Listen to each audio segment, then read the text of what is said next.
¿Qué tal? ¿Cómo están? Y bienvenidos a Tinto Sin Alcohol, un programa que no es para todo el mundo. Yo, una vez que me ingreso a estudiar mi carrera, había conseguido un trabajo ya y yo decidí independizarme. Me fui a mudar a una casa de una señora y ella vivía con un hijo mayor, pero que tenía una discapacidad y la señora lo atendía, ¿no? Él dependía mucho de la señora, su madre. Bueno, yo le alquilo a ella una habitación y me voy a vivir ahí. Yo aún, digamos, que tenía cierta comunicación con mi mejor amigo de la escuela, que ahora es mi ex mejor amigo. Él se llama Eduardo Padilla. Resulta que él un día me llama porque yo ya le había comentado que me había independizado, que vivía solo y que por qué no venía un día para estar ahí, conversar y pasar el rato. Bueno, él un día me llama y me dice, ¿sabes qué? Voy a ir, plan de 6 de la tarde, 5 de la tarde. Voy a ir con Renzo, que era otro compañero de la escuela, con el cual también andábamos de vez en cuando. No era mi mejor amigo ni mi amigo, era un compañero. Renzo Cabrejo se llama. Y Renzo recién había sacado su licencia de conducir, recién su madre había comprado un coche y él lo manejaba y bueno, la cosa es que yo le digo a mi ex mejor amigo Eduardo, está bien, ven a tal hora, espero. Bueno, ellos me llaman a la hora que teníamos que encontrarnos, pero yo había salido a hacer unas cosas y bueno, entonces yo me demoro un poco en llegar y les digo, espérenme. Y bueno, me esperaron, pero lamentablemente yo me demoré más de la cuenta, pero al final yo llego, los encuentro a los muchachos y bueno, nos fuimos a dar una vuelta por los distritos cercanos a donde yo vivía. Sí, nos compramos un par de cervezas, pero todo con moderación porque Renzo estaba conduciendo. Bueno, avanzada la noche llegó un momento en que, bueno, Renzo tenía que irse a su casa porque su madre le daba el coche hasta cierta hora. Me llevan a mi habitación a dejarme y aquí empieza el suceso. Llegamos a mi habitación, estábamos en la puerta al frente de la casa donde yo vivía, aparcados, y bueno, estábamos conversando aún ahí. Entonces llegó un momento en que yo le digo, bueno, ya me voy. Bajo del coche, cruzo la pista, que era una pista muy pequeña, muy angosta, ¿no? Era una calle muy pequeña. No pasaba mucho auto por ahí. Avanzo a la casa donde yo vivía, tenía primero que abrir una reja. Abro la reja, entro y tenía luego que pasar por una pequeña entrada de jardín para abrir la siguiente puerta que ya daba hacia las habitaciones. Cuando de pronto yo estaba abriendo la segunda puerta y un vecino que vivía, era otro muchacho que también tenía alquilado ahí una habitación al lado de la mía, me llama y me dice, le están robando. Entonces yo en ese momento, la verdad que al inicio no entendí lo que decía, pensé que se referían a otra persona. Y vuelve a repetir, le están robando. Entonces yo instantáneamente volteo y veo que le estaban intentando robar el coche a Renzo. Y que Eduardo estaba forcejeándose por la ventana con uno de los ladrones. Un ladrón lo tenía a Renzo tratando de bajarlo del coche y el otro ladrón lo tenía por el otro lado. Por el copiloto lo tenía a Eduardo. Entonces al ver yo esa situación, yo salgo y cruzo. Lo primero que vi fue ir en dirección del ladrón que lo tenía del cuello a Renzo para quitarle el coche, para bajarlo del auto básicamente. Y en ese momento también vi como el ladrón, como Renzo se puso muy duro para no moverse, el ladrón le mete un puñetazo en la cara, en la mejilla, y sonó muy fuerte. Que yo en ese momento me iba encima de este ladrón, ¿no? Para agarrarlo y tirarlo, golpearlo y defender a los chicos.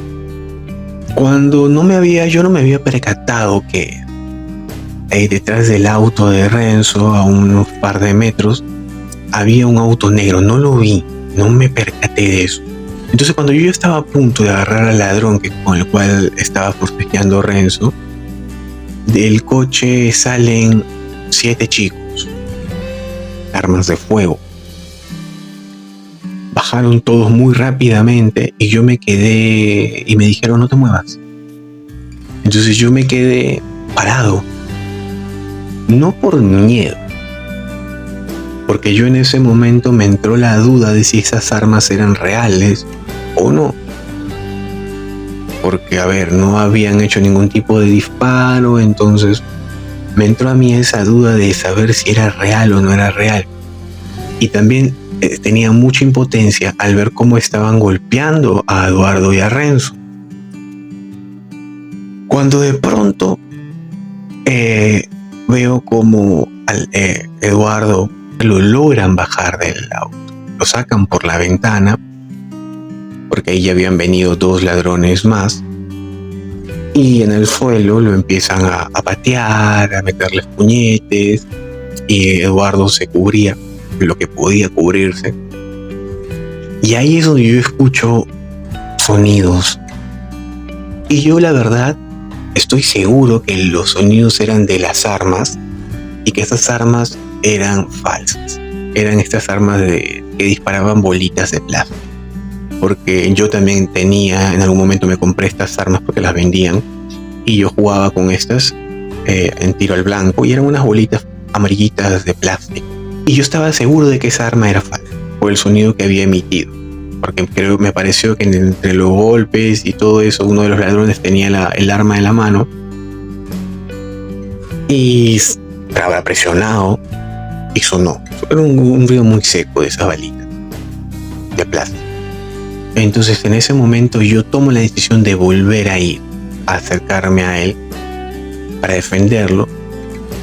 Cuando doy un primer paso para ir y los ladrones que se habían quedado al pie del auto y se acercaron aún más a mí, seguían apuntándome con el arma. Entonces nuevamente me entró la duda de saber si las armas de ellos eran reales o no, porque el que estaba golpeando a mi amigo sabía yo que no era real, pero la de estos dos no lo sabía.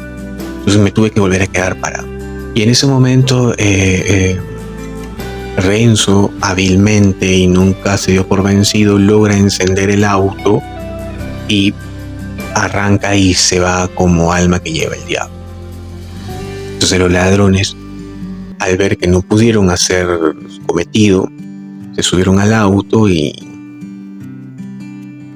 se fueron. Pero durante todo este transcurrir de todo este suceso, el vecino, el que les comenté al inicio, que me había avisado que estaban robando, él empezó a gritar hacia los vecinos pidiendo, están robando. Y la verdad que nadie salió, nadie se asomó, ni nada.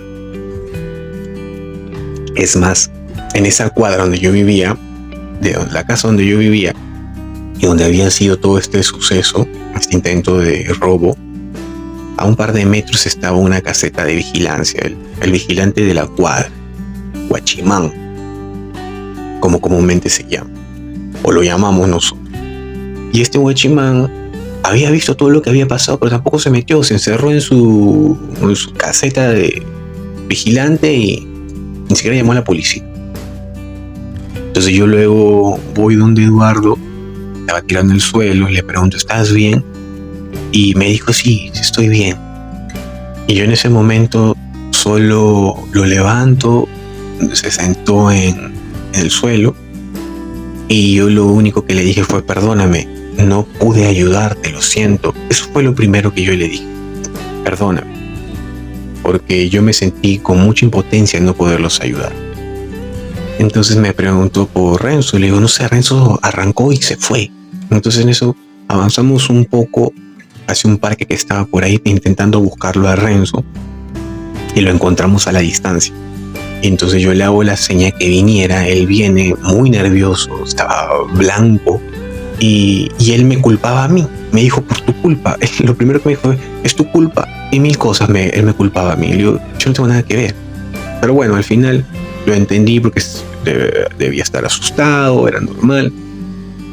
Al final habían estado en la puerta de mi casa, de la casa donde yo vivía. Y bueno, ellos se van en el auto y nos despedimos y todo.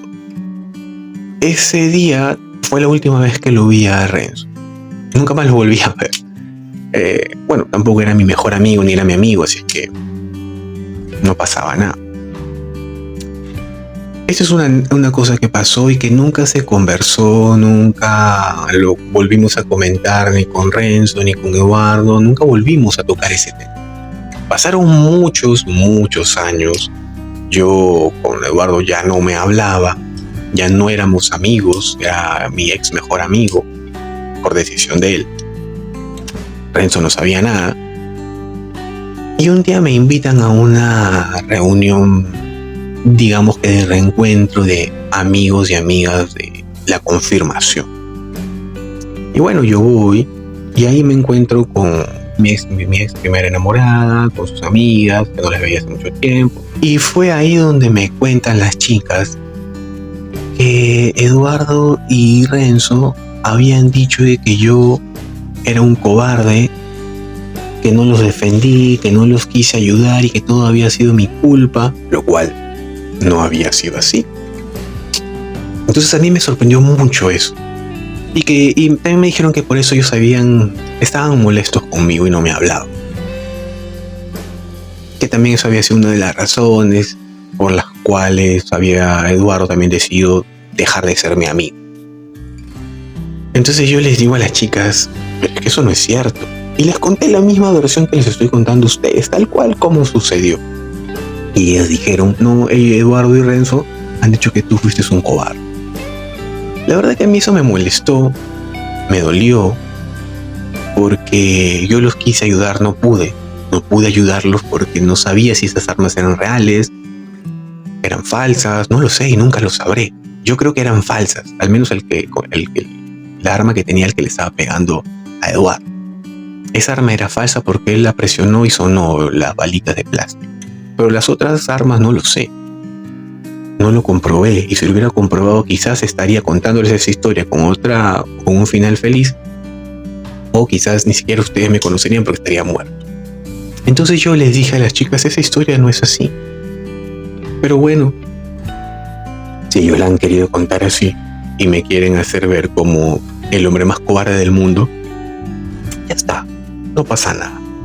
Así es que esta es la historia del intento de robo del coche de Renzo Cabrejos y su acompañante, mi ex mejor amigo Eduardo Padilla. Cuídense.